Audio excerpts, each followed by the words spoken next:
भी सर पे चढ़ा रहा है, उसको F-16 अपग्रेड दे रहा है और मार भारत को। हमने उनका सहयोग दिया, वो लड़े हिजबुल्लाह के साथ, तबाह कर दी हिजबुल्लाह। हम में से किसी ने आवाज उठाई, वो हमने सब ने साथ दिया। हौती को मारा, हमने सब ने साथ दिया।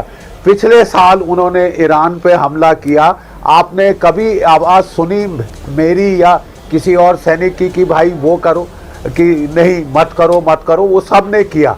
लेकिन अब आप जब ये बना के बैठ जाएं कि साहब ईरान का जुल्म है कि वो कह रहा है Israel has no right to exist, now Israel कह रहा है Iran has no right to exist, और हम तोड़ के छोड़ेंगे जब तक आखिरी ईरानियन ना खलास हो जाए, हम नहीं छोड़ेंगे साहब।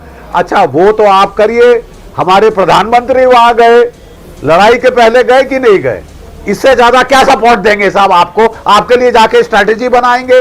अब जो है आपने हमारी इकोनॉमिक खाट खड़ी करा दी है। आप समझती हैं हमारे ये है असल रीजन जो भारत के एक चे गुवेरे निकल के आ रहे हैं ना, जैसे वो डड्डू निकलते हैं सावन के महीने में नालियों से, जीडी बख्शी जैसे। ये अब इन्हें तकलीफ तब पहुंची है जब आग इनके तलवों तक पहुंची है, घर तक पहुंची है। अब ये बड़ा इंसानियत का अलमबरदार बन रहा है, आए रोज वीडियो चढ़ाता है, आए रोज मीडिया पर बैठकर कहता है कि इजराइल गलत कर रहा है, अमेरिका गलत कर रहा है। खुद इसने अभी आपके सामने माना कि पिछली दफा जब तुमने हमला किया था तो हमने तुम्हारा साथ दिया था, मेरे मुंह से एक लफ्ज नहीं निकला था तुम्हारे खिलाफ, तुम्हारा साथ दिया था। मोदी का हवाला दे रहा है कि मोदी पहले जाकर तुम्हें फादरलैंड कह कर आए। अब जब आग इनके घर तक पहुंची है, हल्का हल्का इन्हें सेक लगने लगा है, तो अब इन्हें इंसानियत याद आने लगी है कि गलत हो रहा है। यह है इनकी असल औकात। और सबसे अहम बात, यही जीडी बख्शी और गोबर आर्य एक प्रोग्राम में बैठकर पिछली दफा जब हमला हुआ था ये कहते दिखाई दिए कि इजराइल ह्यूमैनिटी की जंग लड़ रहा है, ईरान बड़ा जालिम है जी, बड़े लोग मार रहा है अपने मुल्क में, तो इजराइल उन्हें बचाने के लिए हमले कर रहा है। गजा के ऊपर कभी नहीं बोले ये। बाकी जब जंगें होती रहीं, कोई एक ताकत कमजोर को मारती रही, कभी ये नहीं बोले। अपने मीडिया पर वार रूम्स बनाकर तज्जिए देते रहे। लेकिन अब जब अपनी इकोनॉमी तबाह होने लगी है तो इंसानियत का अलम बरदार बन गया ये जीडी बख्शी। सुनते जाइए, मैं आगे एक और वीडियो आपको दिखाता हूं जिसमें गोबर आर्य के साथ ये है और उसमें क्या कुछ कह रहा है कि पाकिस्तान जो है धोखा देगा ईरान को। देश पे फर्क नहीं पड़ेगा, जो हमारा गैस, हमारा ऑयल, हमारा फर्टिलाइजर, ये सब जा रहा है। तेल की कीमतें आसमान पे चढ़ गई हैं, जो हमारी इकोनॉमी इतना गेन कर गई थी उसका नुकसान हो रहा है। ठीक है, टेररिज्म बहुत अच्छी बात है, मैं भारतीय हूं साहब। पहले टेररिज्म मेरे को मेरे देश के खिलाफ दिखती है। मेरे देश की टेररिज्म के बारे में क्या किया है यूनाइटेड स्टेट्स ऑफ अमेरिका ने, सिवाय ये जो है, माफ कीजिए साहब, मैं अपने देश को देखूंगा, मेरे लिए भारत सर्वोपरि। ठीक है। और साहब एक तीसरी बात है, नहीं प्लीज सुन लीजिए, एक तीसरी बात है, हम एक नया दौर दुनिया में देख रहे हैं। अगर केवल इजराइल लड़ रहा होता, मेरा रवैया अलग होता। डोनाल्ड ट्रंप ने पहले मारा वेनेजुएला को, फिर केवल इजराइल लड़ रहा होता तो मेरा रवैया अलग होता, क्योंकि वो फादरलैंड है ना इनका। वो बेशक जितने जुल्म करे उसे लाइसेंस हासिल है, उस पर नहीं बोलेगा ये बेशरम। अमेरिका साथ है तब ये बोलेगा, क्योंकि अमेरिका ने इनके खिलाफ बयानात जो दे रखे हैं ट्रंप ने, खासकर ऑपरेशन सिंदूर के बाद। और मजे की बात यह है कि ये जीडी बख्शी सबसे बड़ा हामी था ट्रंप का। गोबर आर्य की मैं आपको अक्सर वीडियोस दिखाता रहा हूं जिसमें वो नाचता दिखाई दे रहा था उसकी जीत पर कि पाकिस्तानियों अब देखना तुम हम क्या करेंगे मिलकर, क्योंकि जो बाइडन खिलाफ था भारत के, पूरे प्रोग्राम ये करते रहे। ये है तजिया निगार भारत के टॉप के। फिर वो चढ़ गए ईरान पे, फिर वो कह रहे हैं मैं क्यूबा की ऐसी तैसी कर दूंगा, साइबर अटैक शुरू करा दिए हैं। फिर वो साहब कह रहे हैं मैं ग्रीनलैंड पकड़ूंगा।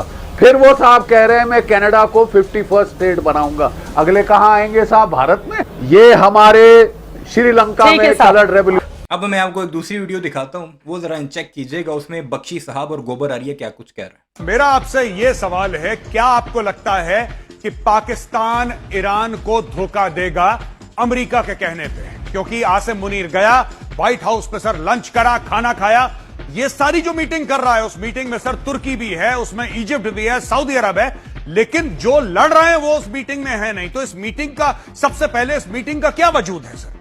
मेरा पहला सवाल। और दूसरा सवाल, क्या पाकिस्तान ईरान को धोखा देगा? नहीं, देखिए अमेरिका के साथ मिलकर, जबकि अमेरिका की फितरत है, डोनाल्ड ट्रंप का पैटर्न ऑफ बिहेवियर है कि जब भी वो पीस टॉक की बात करते हैं वो युद्ध की प्लानिंग कर रहे होते हैं। पीस टॉक को वो डिसेप्शन प्लान के तौर पर देखते हैं, जिससे उनका दुश्मन वो थोड़ा रिलैक्स हो जाए, थोड़ा आश्वस्त हो जाए कि नहीं, हमला नहीं हो रहा, और वो सरप्राइज हासिल करे। एक बार आपने कर लिया पिछले साल जून 2025 में, फिर इस साल किया फरवरी 2026 में। बातचीत चल रही थी पहले कतर में, फिर जनीवा में, सब जगह ये भी अनाउंस हो गया था कि हाँ साहब वी आर देयर, हम अकॉर्ड हो गया है। और अकॉर्ड शकॉर्ड होने के बावजूद वो आपने हमला कर दिया, बिकॉज आपका प्लान शांति की टॉक का कभी था ही नहीं। तो जब भी अमेरिका ये नाटक करता है कि पीस टॉक्स कर रहे हैं, वो हमले के प्लान, इस बार वो बूट्स ऑन द ग्राउंड डालना चाहता है, उसको सरप्राइज चाहिए। इतना अनाउंस कर दिया है, खर्ग आइलैंड एडवर्टाइज कर दिया है कि हम खर्ग आइलैंड पे आ रहे हैं, कि कोई गधा भी अपने डिफेंसेस जो है वो पूरे कर लेगा, ठीक है, और नहीं तैयार तो वो तैयार कर लेगा। तो कैसे आप डिसेप्शन हासिल करेंगे? कम शहबाज शरीफ और उनके ये बटलर साहब और उनके बटलर के ओनर आसिम मुनीर, जो कि 3 महीने में 3 बार धमक गए थे व्हाइट हाउस और गोदी में जाके बैठ गए थे डोनाल्ड ट्रंप की कि मेरे आका, मुझे हमको 250 साल का एक्सपीरियंस। आज ना ईरान में रैली निकली है, योम तशक्कुर उन्होंने मनाया। उसमें पाकिस्तान के झंडे थे ईरान के झंडों के साथ, शुक्रिया पाकिस्तान के नारे लगा रहे थे वहां के मर्द भी और वहां की औरतें भी। और ये बेशरम यहाँ पर बैठकर अभी भी ये कह रहे हैं कि पाकिस्तान ईरान को धोखा देगा, जंग खत्म भी होने वाली है, क्योंकि ट्रंप ने ऐलान कर दिया अब नया हुर्मस जाए भाड़ में, जिसको जो चाहिए वो कर ले, जाकर खुलवा ले, जिसको तेल चाहिए, हमारा यहाँ पर तेल बहुत है। दूसरी अहम बात, ये जो गोबर आरिया साथ आपको बैठा नजर आ रहा है, इसने कोई 15 से 20 वीडियोस बनाई हैं पिछली जंग से लेकर अभी तक, इसी एक टॉपिक पर कि पाकिस्तान ईरान को धोखा देगा, बैक स्टैप करेगा, उसकी पीठ में छुरा घोंपेगा। कैसे घोंपेगा? कि अमेरिका जब बूट ऑन ग्राउंड करेगा, अपनी जमीनी फौजें उतारेगा, तो वो पाकिस्तान के थ्रू दाखिल होंगे, या फिर पाकिस्तान में बलूचिस्तान के अंदर एक तगड़ी सी बेस दे देगा और उस बेस से ईरान पर हमले होंगे और ईरान को हराया जाएगा। ये इसका नैरेटिव रहा है। जंग पिछली भी खत्म हुई, उसके बाद ईरान की पार्लियामेंट में शुक्रिया पाकिस्तान के नारे लगे। ये जंग भी तकरीबन खत्म होने के दहाने पर है, अल्लाह करे जल्दी खत्म हो जाए। उसके बाद भी, इस दौरान भी पाकिस्तान शुक्रिया के नारे लग रहे हैं ईरान की सड़कों पर, तेहरान की सड़कों पर। और मोस्ट इंपॉर्टेंटली, ईरान ने जो मिसाइल दागे हैं ना इजराइल की तरफ, उसके ऊपर शुक्रिया पाकिस्तान लिखा हुआ भी था। और ये बेशरम अपने स्टूडियो में बैठकर पाकिस्तान धोखा देगा कि नहीं देगा, और पूछ किससे रहा है? जीडी बख्शी से। अंग्रेजों के जूते चाटने में, you are a white supremacist, हम भी आपके जूते चाटना चाहते हैं। आप बहुत क्या कहते हैं, मिस कर रहे हैं कि जूते चाटे कुछ अरसा हो गया है। आजादी हमें नहीं चाहिए साहब, हम तो आपके। जीडी बख्शी तो कोई 80-85 साल का बाबा है, इसकी यादाश्त कमजोर होगी। ये जो साथ 2 जवान बैठे हुआ है, एक तो अपने आप को गोबर आरिया फौजी कहता है, जवान कहता है, हालांकि इसकी उम्र भी काफी हो गई है। इससे तो याद होना चाहिए कि अहमदाबाद में नरेंद्र मोदी स्टेडियम में किसका जलसा हुआ था। अब की बार ट्रंप सरकार के नारे किसने लगाए थे? अमेरिका में जाकर ट्रंप के जलसे किसने करवाए थे? ट्रंप को किसने वहां पर अपने साथ खड़े होकर भारतीय अवाम को कहा था कि ट्रंप को जितवाना है? अब की बार ट्रंप सरकार। और अब हमें यह कह रहे हैं कि गोरी चमड़ी देखकर पाकिस्तानी उनकी गोद में बैठ जाते हैं। पाकिस्तान ने बड़ा फायदा हासिल किया है। इस वक्त ग्लोबली पाकिस्तान का नाम जितना ऊंचा हुआ है, ईरान भी मान रहा है, अमेरिका भी मान रहा है, अरब ममालिक भी मान रहा है, चीन भी मानता दिखाई दे रहा है। तुम लोगों ने तो रोना है, रोते रहो। ताबेदार आपके गुलाम है साहब। मेरे लिए क्या काम है? उसने 2 काम दिए। एक बोला कि बगराम का एयरबेस मुझे लाके दो। बोले मेरे आका अभी लो, मैं ऐसी बॉम्बिंग करूंगा, I will bomb back Afghanistan to the stone age. अरे रहने दीजिए साहब, रशिया ने ट्राई कर लिया, अमेरिका ने 20 साल ट्राई किया, वो नहीं कर सके। तुम किस खेत की मूली हो? ये मुंह मसूर की दाल, ये चले थे अफगानिस्तान को बॉम्ब बैंक करने।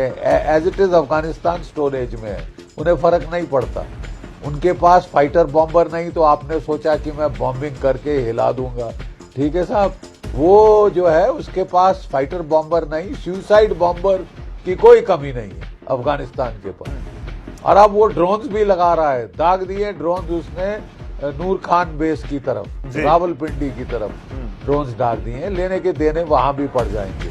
अब ये चले थे चतुर बनने, डोनाल्ड ट्रंप को खुश करने कि साहब मैं ये, और फिर इन्होंने जाके अपने 10 जहाज निकलवा लिए वहां से कि ईरान में आपके लिए पीस टॉक कर रहा हूं, मेरे जहाज छोड़ दो। तो उनने भी बेचारों ने, चलो तुम कोशिश कर रहे हो, शायद हमारे लिए झांसे में आ गए और 10 जहाज छोड़ दिए। अब वो कुड़ के बैठ गए कि साहब ये तो पुराना घिसा पिटा राग है, हमको ऑफ गार्ड करने की कोशिश की जा रही है ताकि हम अपना गार्ड डाउन करें, पीस टॉक्स की तरफ देखें, और ये हम पे ground boots on the ground लगा देगा। सर मेरा एक और सवाल है सर, मैं आपसे सवाल पूछना यह चाहता हूं कि जो सऊदी अरब और पाकिस्तान के बीच में डिफेंस पैक्ट हुई थी, उसमें यह था कि अगर एक के ऊपर हमला होगा तो माना जाएगा कि दोनों के ऊपर हमला हुआ है। अब सऊदी अरब के ऊपर हमला हो रहा है, आपको क्या लगता है सर कि इसमें पाकिस्तान बीच में क्यों नहीं पड़ रहा? पाकिस्तान ने तो साइन करके दिया है कि अगर सऊदी अरब पे हमला है तो माना जाएगा पाकिस्तान के भी ऊपर हमला है। पाकिस्तान के ऊपर भी अफगानिस्तान से हमला हुआ था, सऊदीया के जहाज नहीं आए थे पाकिस्तान को बचाने के लिए, हम अकेले ही काफ़ी थे। पाकिस्तान ये जो कुछ कर रहा है, पीस टॉक कर रहा है, ये उसी मुआहदे की ही एक कड़ी है। और ये भारतीय यहाँ पर शुर्नियाँ लगाने की कोशिश कर रहे हैं, वो फफे कुटनी मासी नहीं होती, वो बनने की कोशिश कर रहे हैं। फ़ायदा तुम्हें कुछ नहीं होना। तुम्हारा मोदी दुबका बैठा है, लेज़र आइज गायब है, और इस वक्त ग्लोबली पाकिस्तान को रिकग्नाइज किया जा रहा है, पाकिस्तान की एफर्ट्स को एक्सेप्ट किया जा रहा है। तो तुम लोग रोते रहो। बहरहाल आपने देख लिया जी, जीडी बख्शी साहब गुस्से में हैं पाकिस्तान के रोल के बारे में भी, और ख़ासकर अमेरिका और इजराइल पर भी। पहले नहीं थे क्योंकि पहले उनकी इकॉनमी को खतरा नहीं था। अब जब अपने पांव जलने लगे हैं तो अब ये फुदक रहा है बंदरों की तरह। बहरहाल अपनी राय का इज़हार इस सारे मामले पर ज़रूर कीजिएगा। चैनल को सब्सक्राइब नहीं किया तो ऐसे वीडियोस के लिए उसे भी ज़रूर सब्सक्राइब कीजिएगा।